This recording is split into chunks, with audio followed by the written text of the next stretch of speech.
Today I'm going to be talking to you about the effects of drinking and driving. I'm going to give you a scenario and I want you to think about what you would do.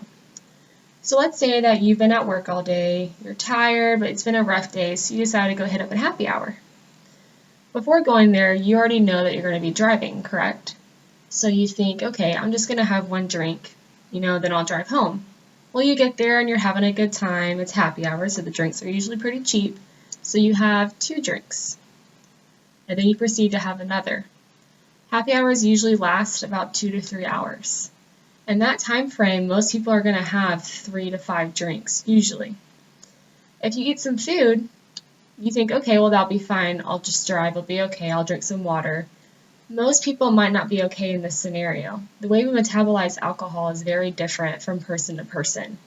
It's going to depend on your weight, male or female, how much you ate, and how much you drank. You really don't want to risk it. There's too many factors that play into it. Ways to prevent drinking and driving. You can designate a person to drive, making sure that they're not going to be drinking.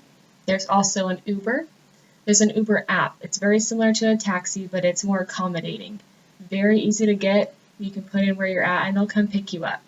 Yes, it's going to cost a little bit, but if you get charged or arrested for a DWI, that's going to cost you thousands of dollars, and it can also save your life. In 2012, according to the Substance Abuse and Mental Health Services Administration, results from a 2012 National Survey on Drug Use and Health, 29.1 million people admitted to driving under the influence of alcohol. That's more than the population of Texas. And according to the National Highway Traffic Safety Administration, in 2013, 10,076 people died in drunk driving crashes. That's one every 52 minutes, 28 people a day. And 290,000 were injured in drunk driving crashes. That's one every 2 minutes.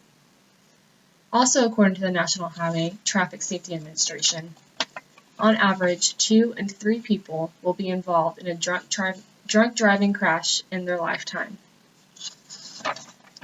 Also, according to the Federal Bureau of Investigation, each day, people drive drunk almost 300,000 times, but fewer than 4,000 are arrested. When there's so many things you can do to prevent drinking and driving, you might wonder why these statistics are so high. There's not really an answer for that. Sometimes people drink and they have this complex to where they think that they'll be fine. Even now, you might be sitting there thinking, I'll be fine, I have one drink and I drive and I'm okay. I'm not a part of those statistics, and also I've never known anybody, I've never, been arrested, I'm fine. But there's so many lives at stake that you can do.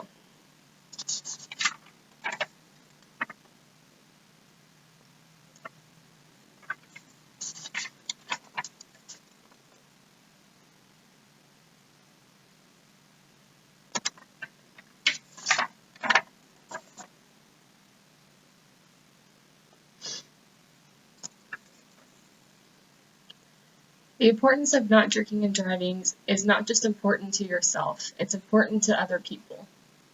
I hope this speech has helped change your mind if you have ever drank and drove.